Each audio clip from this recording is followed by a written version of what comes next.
Hi all.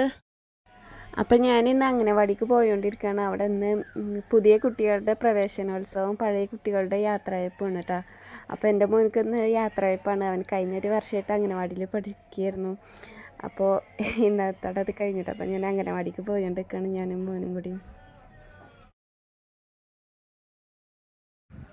അങ്ങനെ ഞങ്ങൾ അംഗനവാടിയിലെത്തി. അവിടെ ചെന്നപ്പോൾ കുട്ടികൾക്ക് ബലൂണൊക്കെ കൊടുത്തു കേട്ടോ. അങ്ങനെ ഉദ്ഘാടന സ്വാഗതം പറച്ചിലൊക്കെ കഴിഞ്ഞ് ഇതിപ്പോൾ ഈ വർഷം ഞങ്ങളെ വാർഡിൽ 10ാം ക്ലാസ്സും പ്ലസ് ടുവിനും ഫുൾ A+ കിട്ടിയ കുട്ടികൾക്കുള്ള സമ്മാന വിതരണമാണ് കേട്ടോ. അപ്പോൾ അവർക്ക് ട്രോഫി മെഡലൊക്കെ കൊടുക്കുകയാണ്. ഇതിൽ ചില കുട്ടികളൊക്കെ ഈ അംഗനവാടിയിൽ തന്നെ പഠിച്ച് വളർന്ന കുട്ടികളാണ്. അപ്പോൾ അത് ടീച്ചർക്ക് പറഞ്ഞപ്പോൾ ഭയങ്കര സന്തോഷമായിരുന്നു. ടീച്ചർ പഠിപ്പിച്ച കുട്ടികൾ ഫുൾ A+ മേടിച്ചു എന്നൊക്കെ പറഞ്ഞ് ടീച്ചർക്കും ഭയങ്കര സന്തോഷമായിരുന്നു. എല്ലാവർക്കും സന്തോഷമായിട്ടാണ്. നല്ല മിടുക്കരായ കുട്ടികളായിരുന്നു.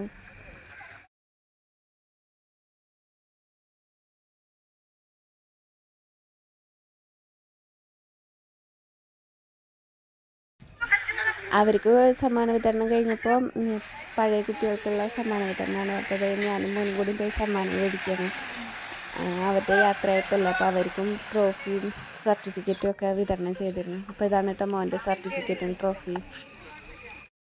അങ്ങനെ പുതിയ കുട്ടികൾക്കും പഴയ കുട്ടികൾക്കും 10ാം ക്ലാസ്സും പ്ലസ് ടുവും ഫുൾ A+ കിട്ടിയ കുട്ടികൾക്കും ഒക്കെ സമ്മാന വിതരണമൊക്കെ കഴിഞ്ഞു. മിഠായി എന്നൊക്കെ കൊടുത്ത് അത് കഴിഞ്ഞപ്പോൾ ചായയും പഴംപൊരി ഉണ്ടായിരുന്നു. പഴംപൊരി കണ്ടപ്പോൾ ആരും അവിടെ നിന്ന് രതീഷ് എന്നൊക്കെ പറയുന്നുണ്ടായിരുന്നു കേട്ടോ. പിന്നെ പിള്ളേരൊക്കെ നിർത്തി ഫോട്ടോസൊക്കെ എടുത്തു കേട്ടോ. പിള്ളേരും അമ്മമാരൊക്കെ നിന്ന് ഫോട്ടോസൊക്കെ എടുത്തു. അപ്പോൾ കഴിഞ്ഞൊരു വർഷം എൻ്റെ മോനെ പഠിപ്പിച്ച ടീച്ചർമാർക്കും കൂട്ടുകാർക്കൊക്കെ നന്ദി പറയുന്നു. അപ്പോൾ ഇന്നത്തെ പ്രവേശനോത്സവ യാത്രയ്ക്ക് ഇത്രയുള്ളൂ.